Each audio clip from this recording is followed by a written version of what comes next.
and welcome to Tech Success, our new 10th Revolution Group podcast. And good morning to you, Keir. We're going to be talking about all things recruitment, hiring, and sort of, I suppose, key market trends for 2024. So do you want to give us a quick overcap of your kind of career history to date? Maybe 60 seconds, really. Sure thing. Thanks, Catherine, and thanks for having me on. So I'm Keir Bowden. I'm the CTO of BrightGen. We're a Salesforce consulting partner in the UK.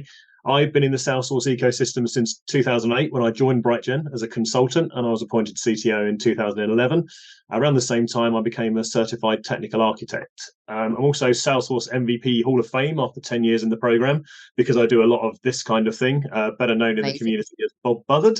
But prior to Salesforce, I worked primarily in financial services and systems integration around the time of the dot-com boom. But I've always worked in professional services, so not necessarily pure consultancy, but I've always been implementing something, maybe the product that my company creates for someone else. I've never been any kind of internal R&D type developer as a rule.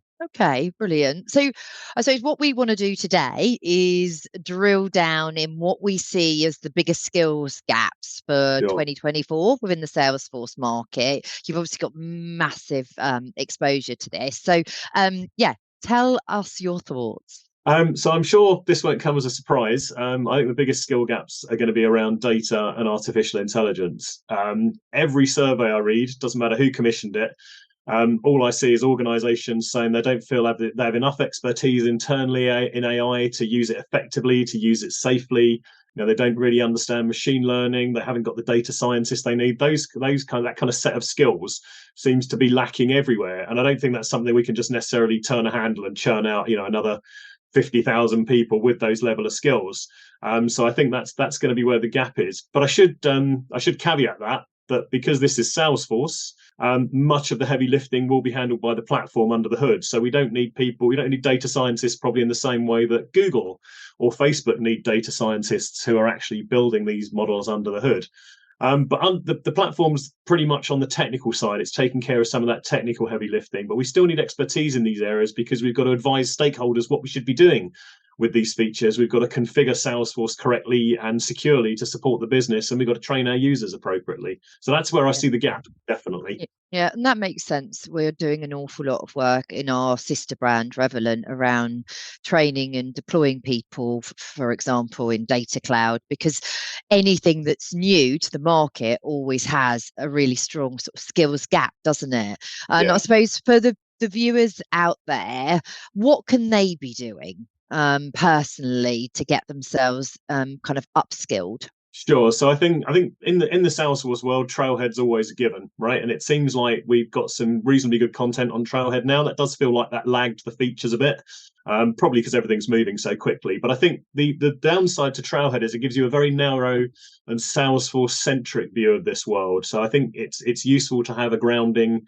in more than just the kind of Salesforce features. So I'd say once someone's learned the basics on Trailhead, and is kind of comfortable with some of the concepts, I'd advise them to look at some of the training that's on offer elsewhere. So LinkedIn Learning has a lot of good content. DeepMind AI is great for kind of very short introductory courses.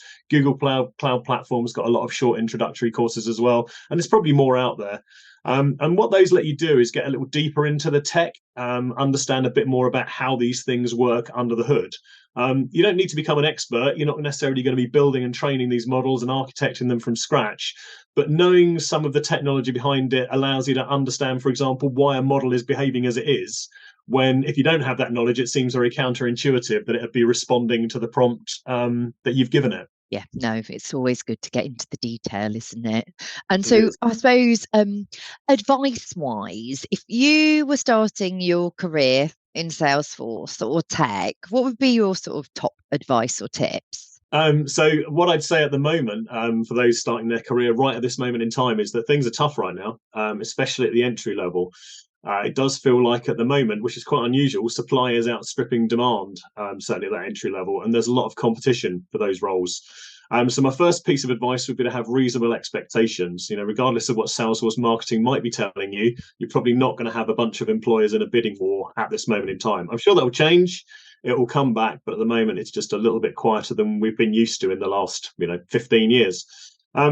I'd say the other struggle and the other difficulty for people starting out right now is that experience is the thing that's valued, but how do you get experience without a job? And the advice always used to be, I'll go and volunteer at a non-profit. But a lot of non-profits now have the attitude, we don't really want people learning on our systems. They're quite important to us. We don't want people making mistakes and learning in that way. So I think that's become more difficult these days. So I think if I was starting out now, I'd be looking at getting, maybe trying to establish a little bit of a reputation in the community.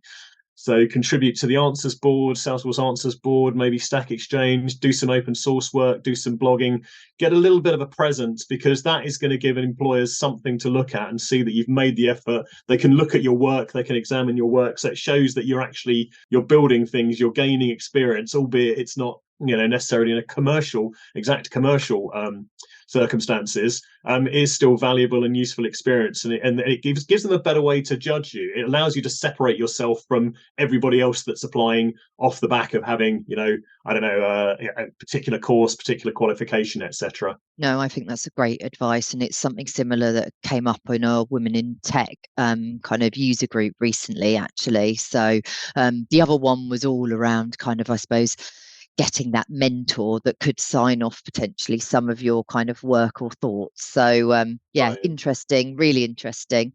So I suppose before you leave us, would you be able to give us one future insight for the viewers before you sort of sign off? Sure, yeah. So recently my focus has been a lot on the generative AI side of things.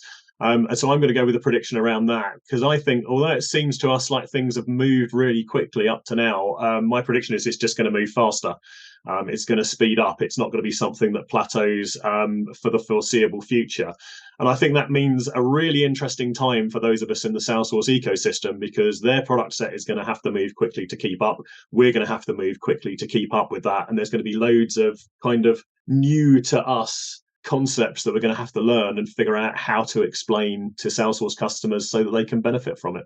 So yeah, generative AI will keep advancing quickly, is my prediction. And I 100% believe that we should embrace it. You can't erase human behaviours and people, can you? But it's definitely a value add, I believe. Indeed, absolutely. Generative AI is our assistant. It's our willing assistant. That's how we should be using it. Yeah, awesome. Well, thank you very, very much for your time today, Keir, and look forward to welcoming you back in the future. Thanks for having me on. It's been a pleasure.